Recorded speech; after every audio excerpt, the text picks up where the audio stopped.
This is the formulation of a chemical some of us in Union Carbide call liquid dynamite. This is the story of the world's most devastating industrial disaster. What the hell is going on? A massive leak in the MIC storage area. Take all precautions.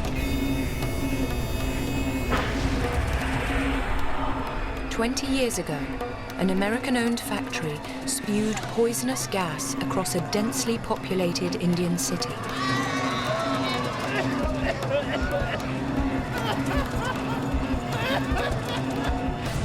8,000 people were killed.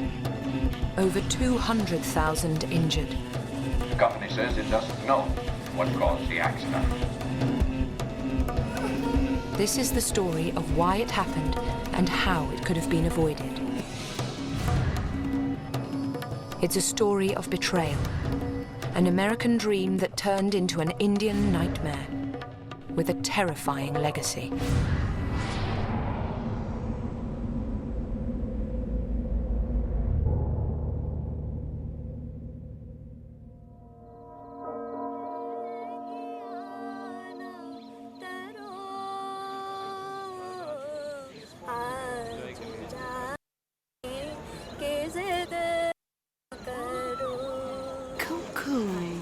How are you? So, who have you been chatting to? I was talking to the American guy. Oh, Mr. Union Carbide. So, what did you tell him? I told him about my medical degree. Oh, really? I told him I was looking for a job and even asked him about working at the Union Carbide. Oh, so what did he have to say? It was all very impressive. He told me about Union Carbide being one of the biggest companies in the world, with hundreds of factories in 40 countries and about thousands of people working under them. What do these people do, Kumkum? Everything from metals, chemicals, antifreeze, batteries. You know those ever-ready batteries? Oh, yes. But what are they doing in our little Bhopal? Well, he says to get a little American know-how to India. Union Carbide are a great American corporation, and in the 60s and 70s they promoted a dream: to make pesticides that would protect crops and help feed the world's hungry millions.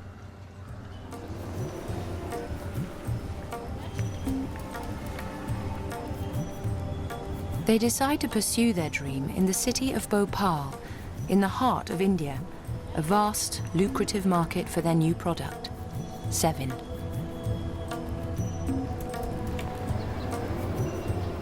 To manufacture the pesticide, Union Carbide first have to produce the main ingredient, a chemical called methyl isocyanate, or MIC. Bhopal will be home to a giant new factory to make MIC. Union Carbide are so excited that their corporation's chairman, Warren Anderson, visits India to officially open the plant. It's a massive investment for the company. American and Indian engineers work together to make it state-of-the-art.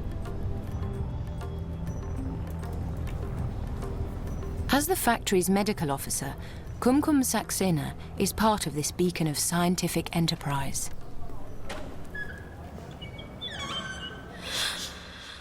When I got the job, I just thought that this is the best thing that ever happened to me. I did feel this is a Carbide family, and we were also proud to be Carbiders. Part of Kumkum's job is to understand the chemicals her fellow Carbiders handle. She has toxicology reports sent from the company's American headquarters. That monothalamine equals MIC. MIC is volatile, unpredictable, and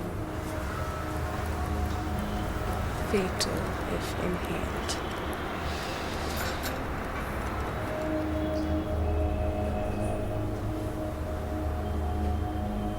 There is a dark side to the dream. MIC is one of the most toxic and lethal substances known to man.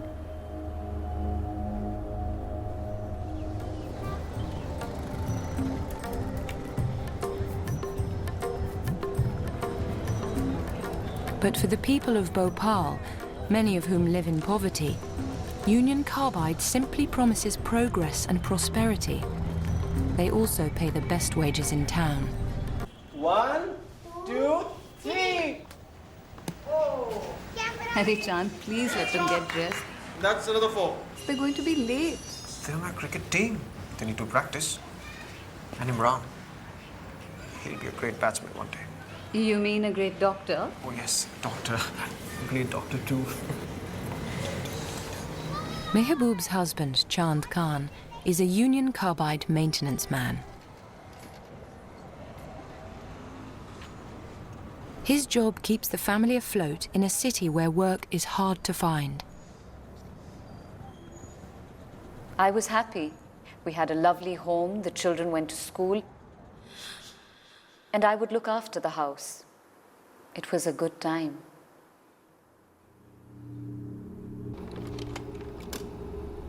All right. This is the formulation of a chemical some of us in Union Carbide call liquid dynamite. But you know of it as? Methyl isocyanate, sir. MIC. Indeed. And what do we know of its stability? Sir, when cool, fine.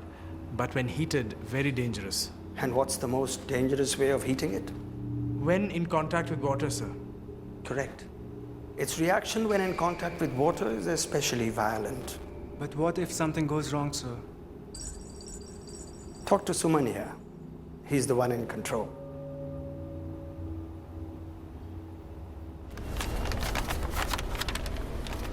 Suman Day is proud of his job. A young science graduate, he is a control room operator in the MIC unit. He believes Union Carbide safety systems will keep the chemical cool and safe. I knew it was a good company, an American company, and we didn't fear MIC. We were very confident handling it. We thought it wasn't a problem. Whatever happened, we could deal with it.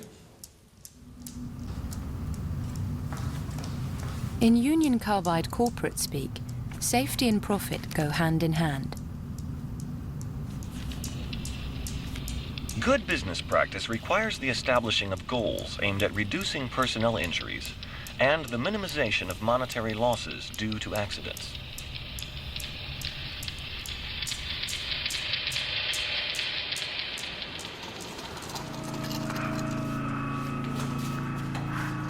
But in Bhopal, there is an ominous sign of things to come. A small leak of phosgene gas is inhaled by maintenance worker Ashraf Khan. Kumkum rushes him to hospital. With them is Ashraf's close friend Chand.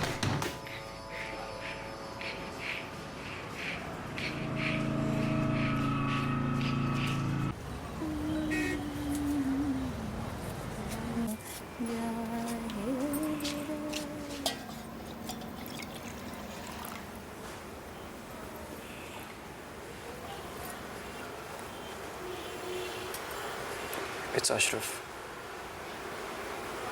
He died. It was a gas leak. It was all his fault. He was silly.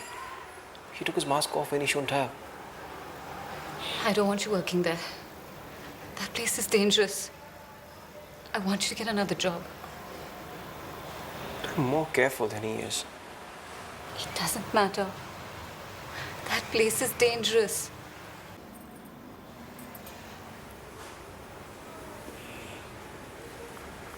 We argued. I wanted him to leave his job. He said he would, but then said he didn't know how we'd cope. I said we'd manage, but I couldn't persuade him to leave.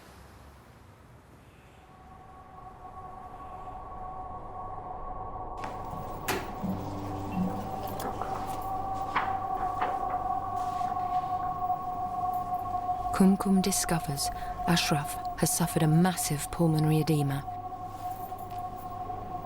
His lungs collapsed and he is slowly drowned in his own bodily fluids.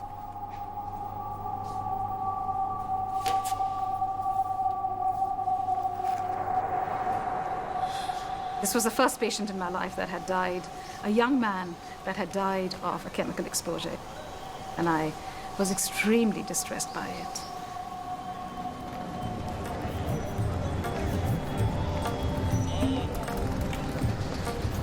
Kumkum is now struck by a new anxiety.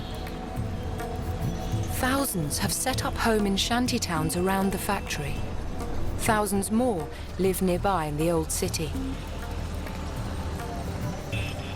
This whole place was filled with humanity. It was deeply concerning that these people lived in such close proximity to a chemical plant. I thought this was a perfect setting for a disaster. Now what about... 9-year-old Shahid Noor and his family live just half a mile from Union Carbide. His father Mohammed is a small businessman with a contract to mow the grass at the factory. Whenever there was any function at the factory, we would get an invitation. We used to go to all the events. We had a great time. We knew so many people who worked at the factory. We were always in and out of there.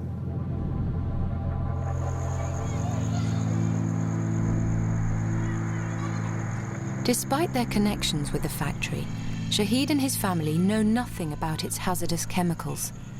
They believe Union Carbide makes medicine for plants, the Hindi translation of the word pesticide.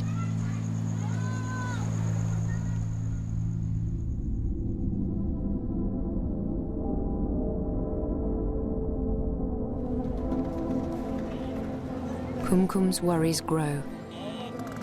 She has already seen the chemicals claim one life.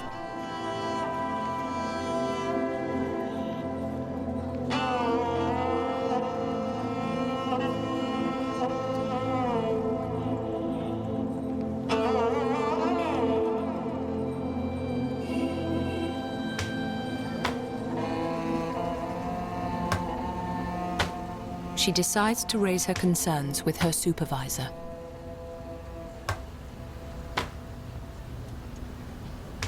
You're overreacting, Kumkum. Overreacting? But there's 20,000 people living on our doorstep. So? So? We have no idea what to do if something goes wrong. The Americans have special emergency and evacuation plans, and they're in touch with the local authorities, and we've got nothing. But they're Americans. We're Indians, yeah? What's that supposed to mean? Nothing. Nothing. Look, don't worry. I'll speak to them. Let's see what they have to say. But I won't make any promises. Okay?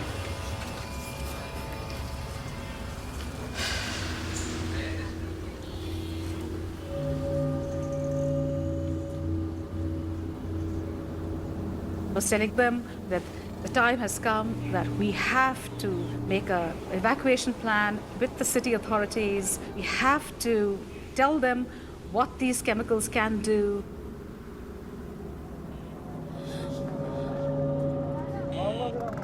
Kumkum's concerns about the lack of emergency plans are ignored by her senior manager. He was always scared of creating panic amongst the workmen and the public, and he was scared that the very existence of carbide might be at stake if he created panic.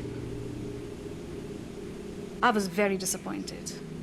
I was very disappointed and disillusioned. The company is unwilling to listen, so Kumkum quits. But by 1984, Union Carbide faces a major problem. Stricken by drought, the poor farmers of India are not buying its miracle pesticide 7. Boxes are returned unsold. In just 4 years, Bhopal, the great hope of Union Carbide in India, has gone from potential money spinner to financial liability. Behind the scenes, they start to cut costs. Around a third of the workforce are fired, and production of their pesticides is slowed down. In Suman Dey's MIC unit, safety systems are scaled back. Safety checks are made less frequently.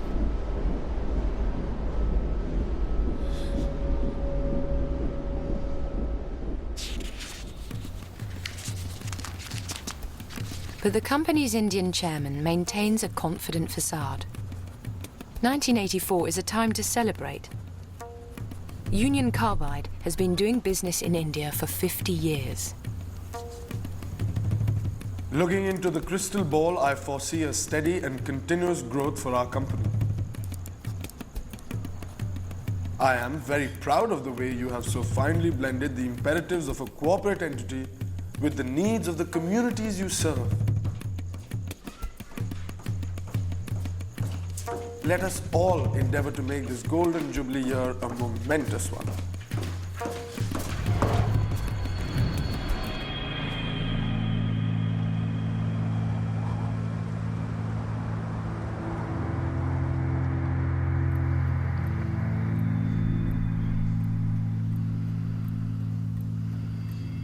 And then suddenly, the lights went out. A snake came out of the prince's mouth. And another snake came out of his ears. Well, they all kept sitting there till dawn.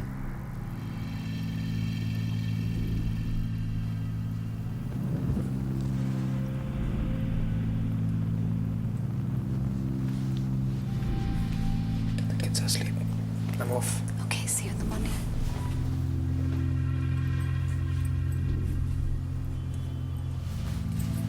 In the evening, maintenance man Chand heads off for the night shift.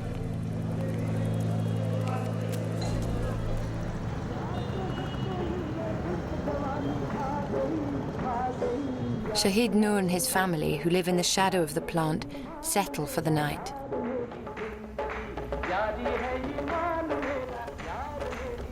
Mom, Dad! Come! It started! What's happening? Did I miss something?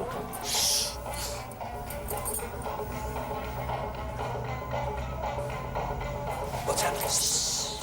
The head of the family has spoken.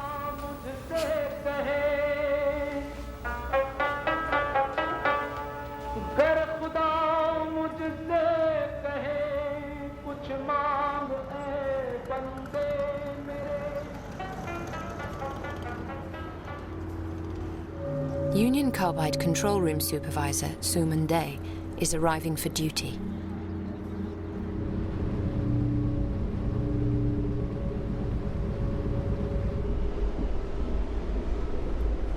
He is alone. Money is tight, and the number of supervisors has been halved.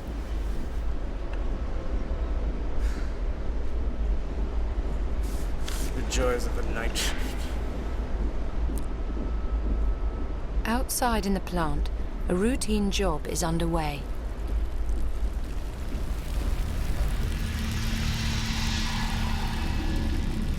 Earlier, another worker, Rehman Khan, had started to clean the insides of pipes leading to the MIC storage tanks. He fired a jet of water through the system.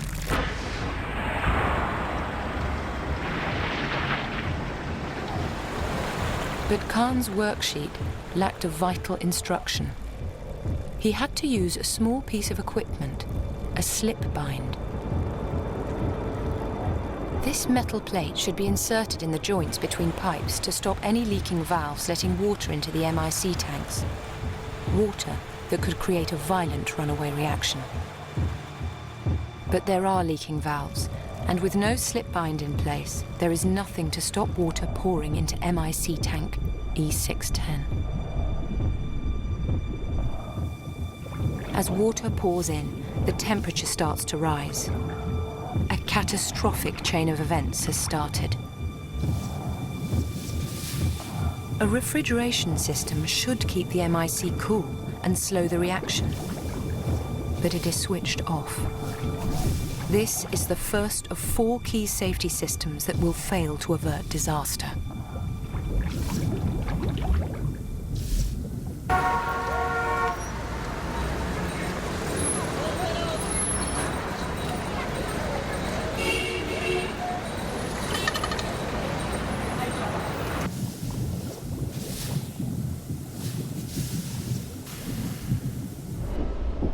In the control room, Suman Day receives a call call from an engineer.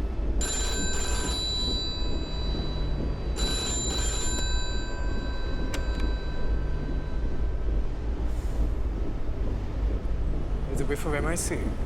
Where? Is it strong? We should check it out, yes.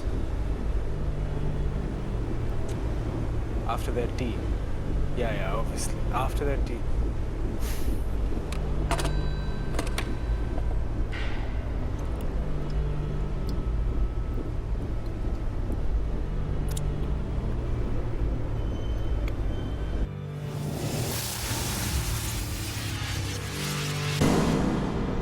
The boiled cabbage-like smell of MIC is the first sign of trouble. A team search for its source.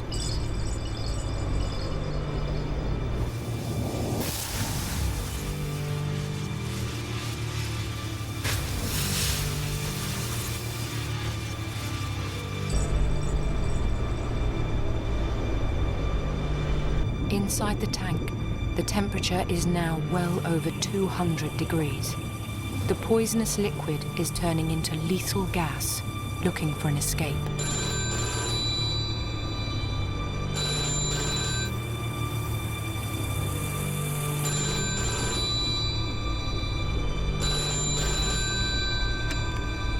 Huh. You still can't find the leak? What do you mean it's too strong to stand out there? Is it that bad?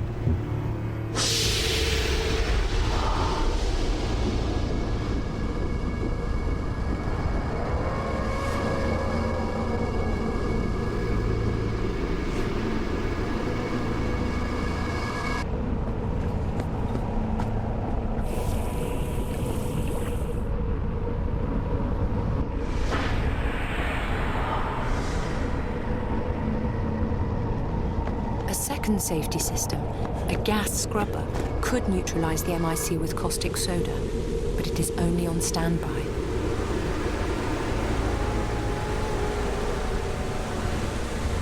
There is a massive leak in the MIC storage area. Take all precautions. I repeat, a massive leak in the MIC storage area. Take all precautions.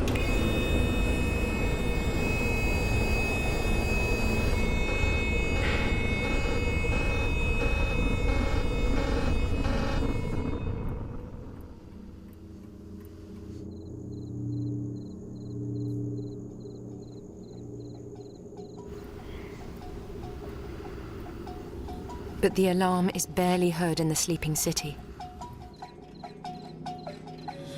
It is quickly turned off by plant managers. They don't want panic. This is the third safety precaution to fail.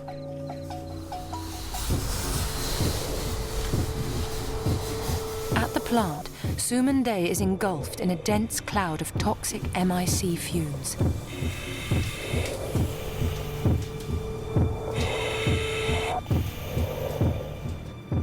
I thought I was trapped.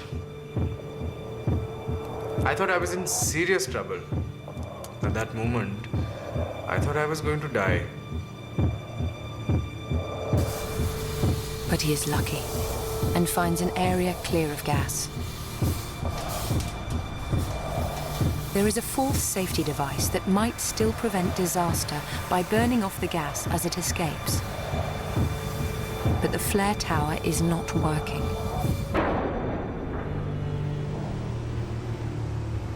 The gas is now blowing toward the sleeping city.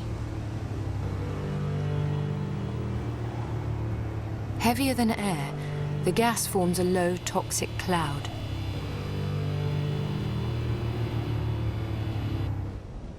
It silently drifts into the open windows of the shantytown.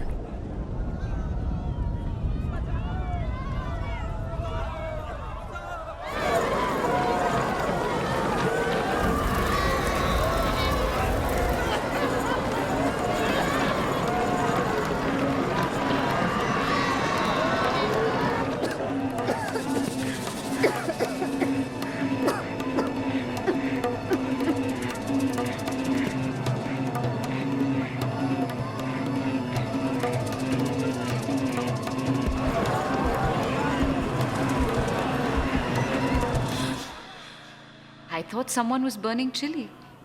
Then I heard people screaming and saw them running everywhere. I didn't know what to do. I thought about running, but how could I run? I had all my young children with me. I couldn't run anywhere.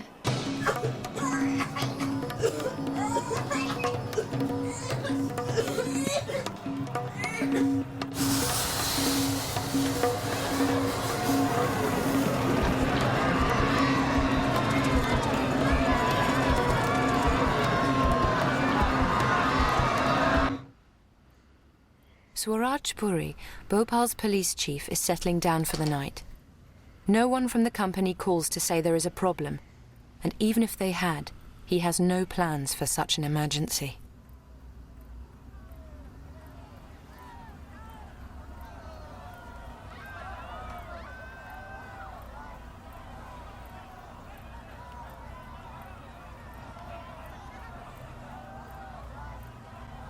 Swaraj? Don't worry, it's okay. Go back to sleep.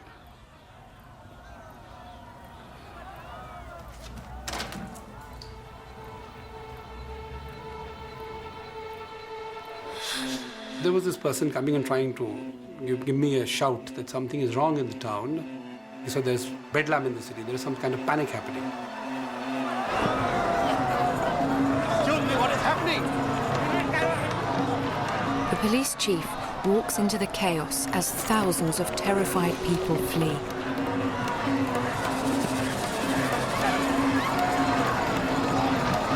Please, what the hell is going on?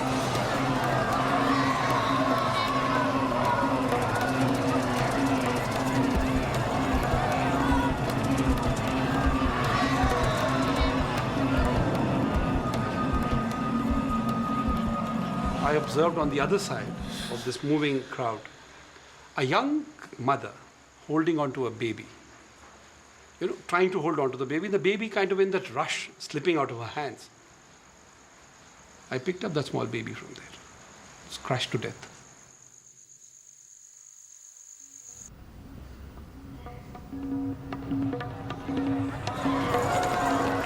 No one knows if it is better to shelter indoors or run for their lives.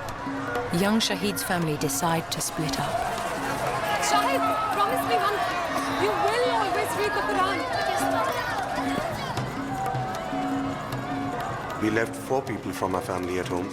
My mother, grandfather, my younger brother and younger sister.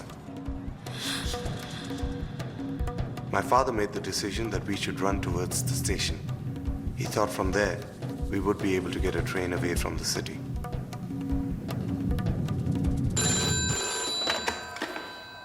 Yep. It's chief of the police. There has been a gas leak from the Union Carbide plant. Swaraj Puri here. Yes, you are right. There has been a gas leak. The deadly gas begins to take a grip. As people inhale the noxious fumes, they struggle for air. They vomit violently, their eyes burn. MIC breaks down the walls of the lungs, causing foam to ooze from their mouths. Many will die drowning in their own fluids.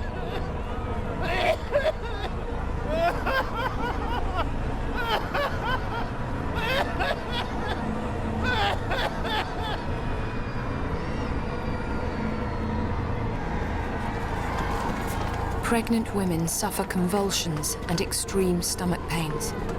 Many miscarry.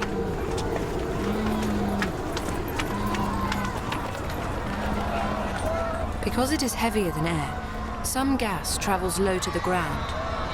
Children run through some of the densest patches.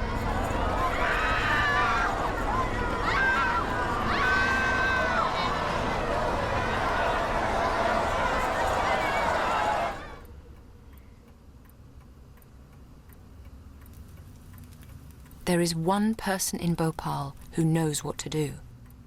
Kumkum, the former medical officer of Union Carbide.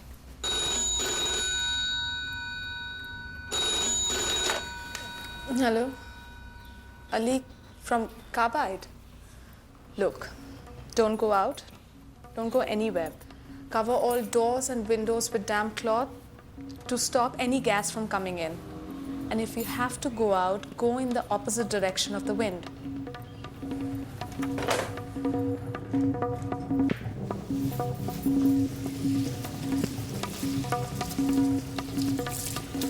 Those simple steps could have saved thousands of lives. But Union Carbide had never made public what to do in the event of a leak.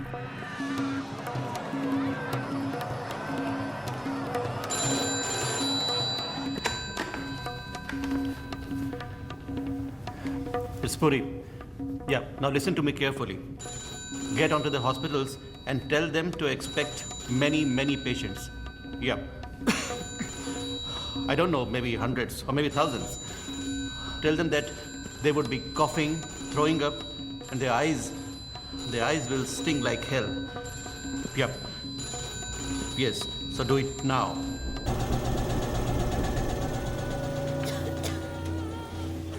Bhopal's hospital is overwhelmed.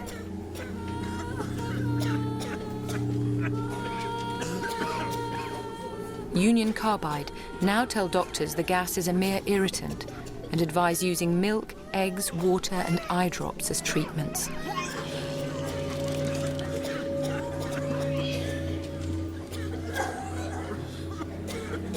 At this stage, the company provide no information about the composition of the gas or any antidote.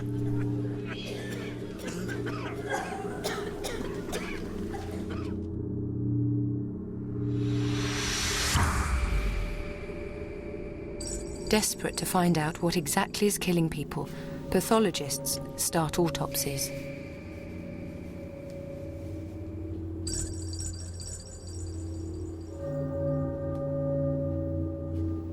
Most tell the same horrific story: the fluid-filled, collapsed lungs of pulmonary edema.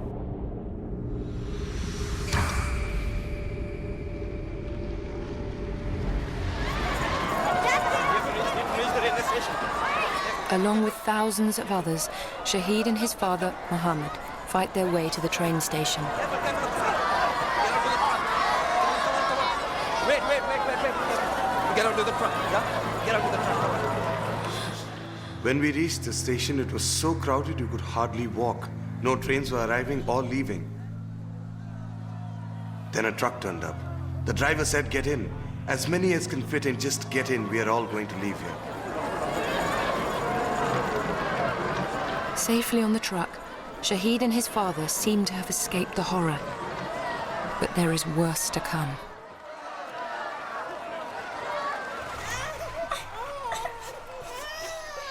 Mehboob is still alone with her children. For 4 hours they have been exposed to the gas.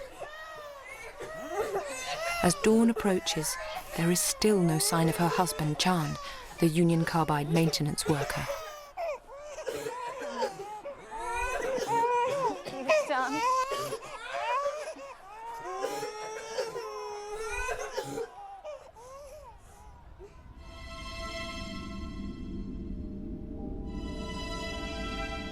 By morning, the gas finally stops leaking.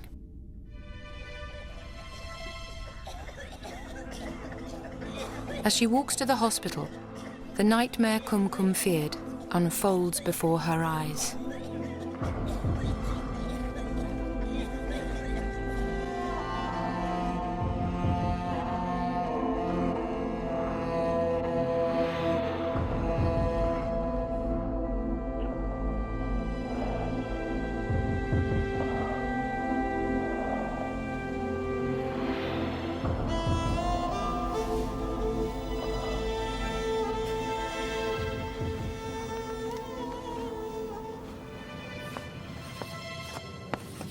Hospital staff try to bring some order to the chaos. They catalogue the dead.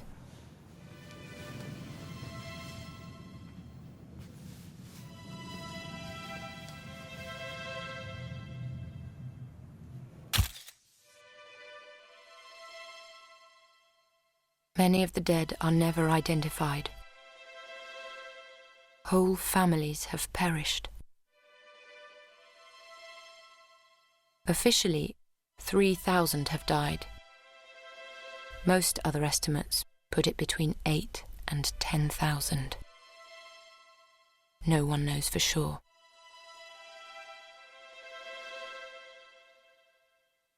Up to 500,000 have suffered from exposure to the gas.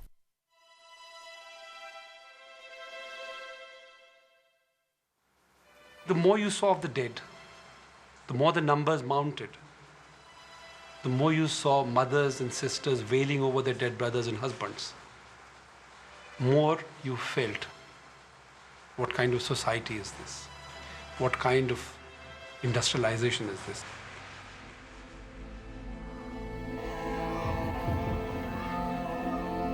The gas has left Mehboob almost blind.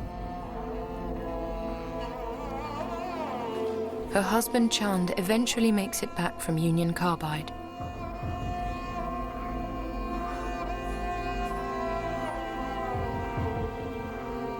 I felt happy when he came home. I thought he is safe and well. And I was thinking, nothing must happen to the children. But unable to see, Mehboob doesn't know it is too late for their youngest child.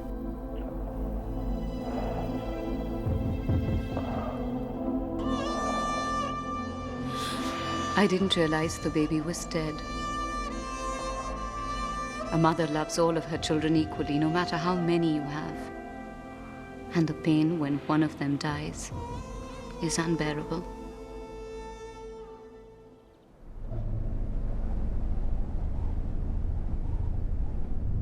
The first black and white film arrived in the United States this morning. Thousands of people have fled the city, which was strewn with the bodies of human beings and animals. All attention is on Bhopal. It is the world's worst industrial disaster, a huge man-made tragedy. Victims were cremated until the fuel ran out, then mass burials began.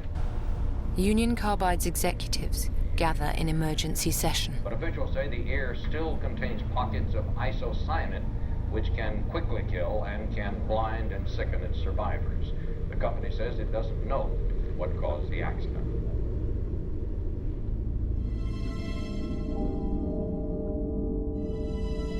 Rumors of more gas sweep the stunned city. People who live near the plant refuse to go home, but Swaraj Puri has to stop his city descending into anarchy. Listen, suniye bhaiyo behno, suniye, listen. I'm your chief of the police. The gas is finished. It is over. Now you all can go back to your homes, okay? It is safe. I will lead you back to the city. And if there is any gas left, I'll be the first person to die. Now you all follow me. Mere piche aaiye, come on. Come on, follow me.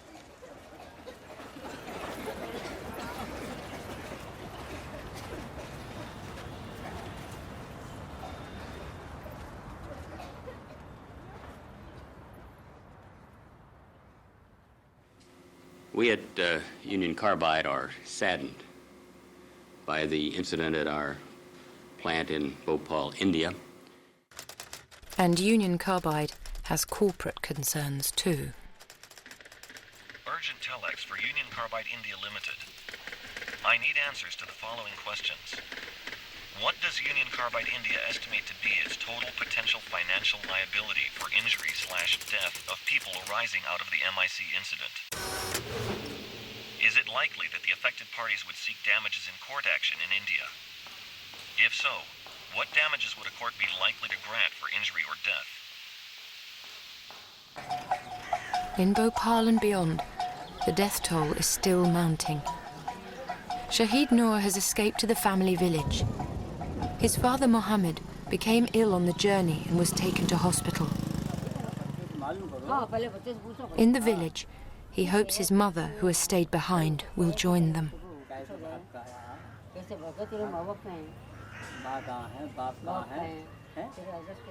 When we got back, we found a priest at home. He said he had come to perform a ceremony to thank our mother for her milk. It was only then that I realized that my mother had died. I had no idea until then.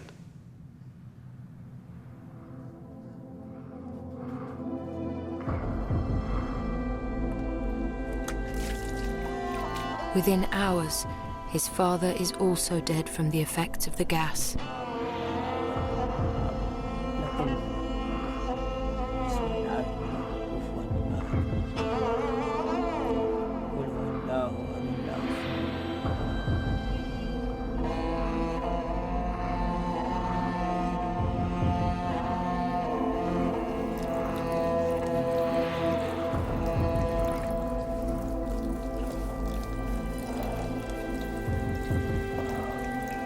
We all felt we had no hope and no chance of surviving this.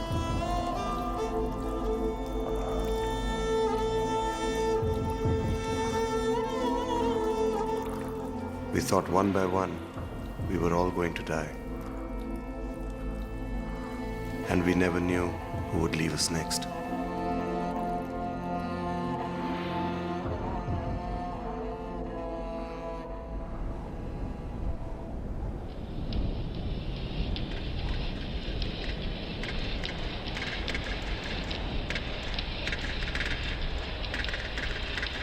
Union Carbide's chairman, Warren Anderson, decides to make a grand gesture.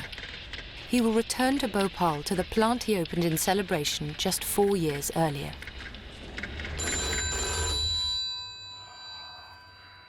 Police Chief Swaraj Puri is told to meet him on arrival. Hello? Yes, sir. Sir. So what time is he arriving in Bhopal? Okay, sir. Fine, sir. Thank you.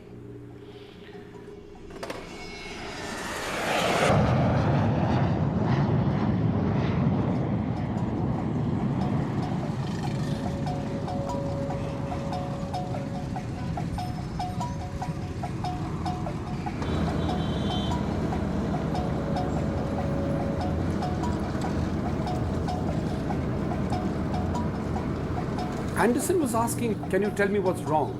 What happened? My first response to him was, Mr. Anderson, you should know what happened. It's a company you hate. Most of the time there was silence.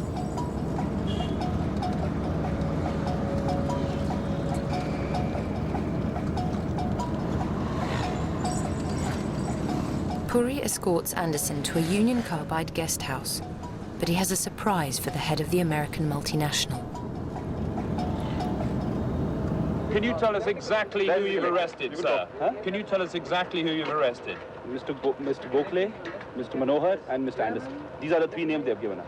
You've arrested Mr. Anderson, Yes. the world chairman? Yes, yes.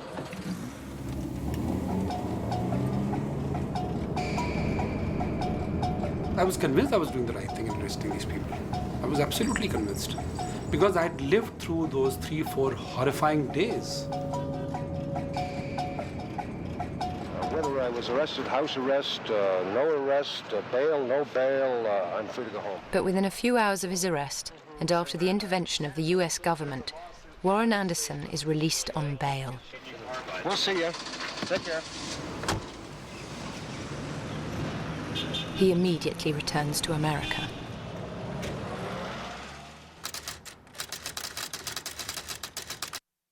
Three weeks after the disaster, Union Carbide's senior doctor issues a reassuring press release.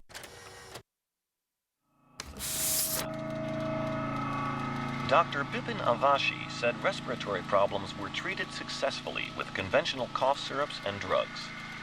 He added that of the surviving victims with pulmonary edema, many would improve within 3 weeks.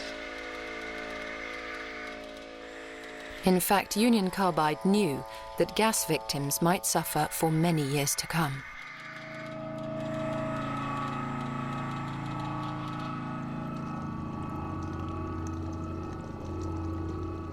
In 1983, just 1 year before the disaster, Union Carbide gave their chemicals a number from 1 to 4. The higher the number, the more dangerous the chemical. MIC was a 4. Industrial Hygiene Monitoring Corporate Guidelines. Rating 4. Substances that are known human carcinogens.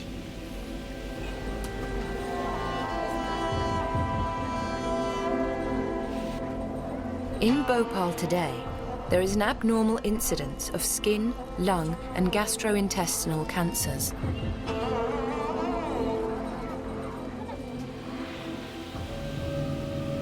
Substances that result in genetic mutation, birth defects, or fertility impairment in humans.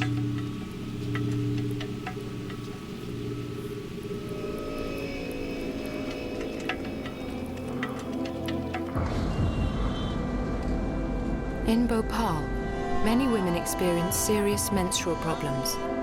Miscarriages are 7 times the national average. Some of today's generation of children have genetic defects.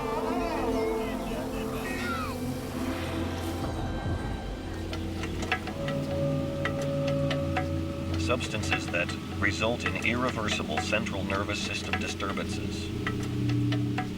Substances that result in long-term organ toxicity that is irreversible.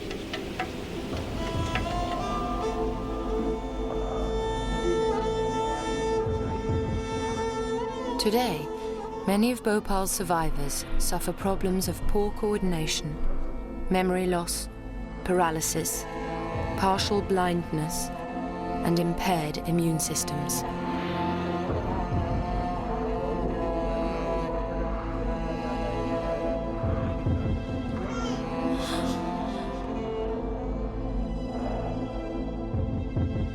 Mehbub's son, Imran, died 3 years after his exposure to the gas.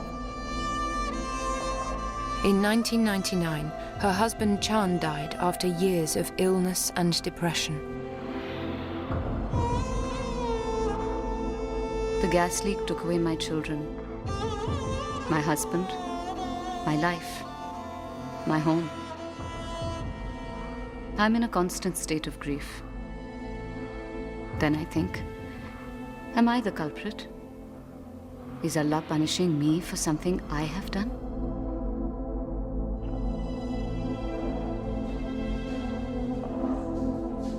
Since 1984, close to 10,000 more people have died of gas-related illnesses.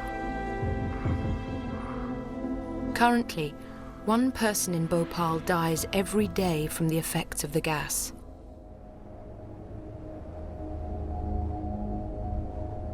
Union Carbide have never accepted culpability for the disaster. They claim the plant was run by their Indian subsidiary, and their own investigation concluded that the disaster had been caused by sabotage. But just a few months before the disaster, an internal safety report for Union Carbide's American MIC plant warned of just such a calamity. The team classifies as a major concern the potential for a runaway reaction in the MIC unit storage tank.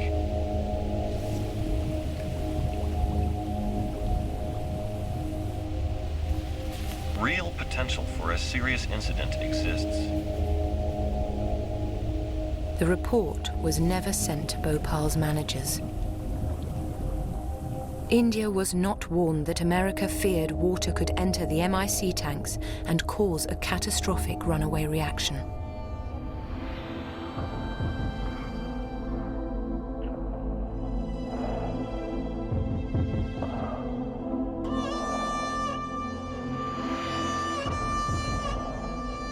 Kumkum Saxena left Bhopal in 1985 and moved to America, where she is a doctor.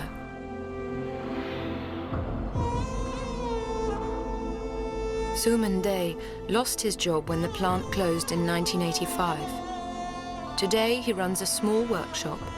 His dreams of a career in a prestigious multinational shattered the night tank E610 leaked its MIC. Under a legal settlement agreed with Union Carbide, victims of the gas received compensation averaging £320, around £1.25 per month since the disaster.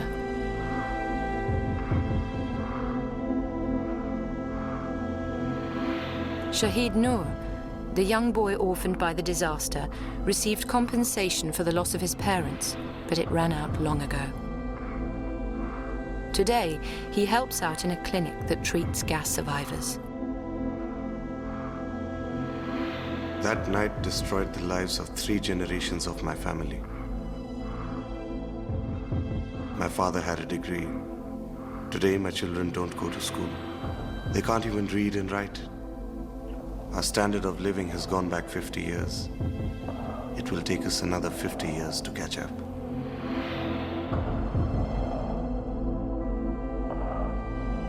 Swaraj Puri is still a senior police officer in Bhopal.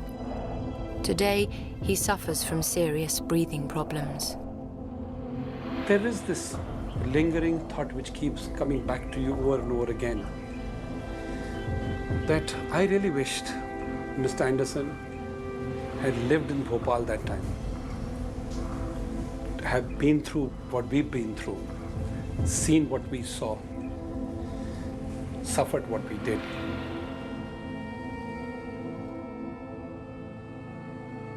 Warren Anderson has never returned to India to face charges. He moves between his upmarket homes in Florida and the Hamptons. He is a fugitive from justice. The Indian authorities are still seeking his extradition on manslaughter charges. In a statement, Union Carbide said that they believe they have provided substantial assistance to the people of Bhopal, including a hospital built from the proceeds of the sale of their shares in the subsidiary, Union Carbide India. They also say that they have learned important safety lessons from the disaster. But if today's chairman of Union Carbide were to visit Bhopal, would he see a city at peace?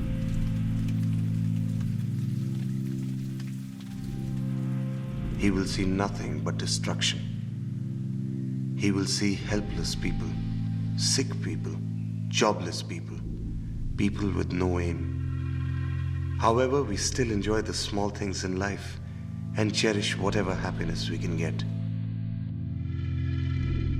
If he were to look in my eyes, he would see anger and hope at the same time.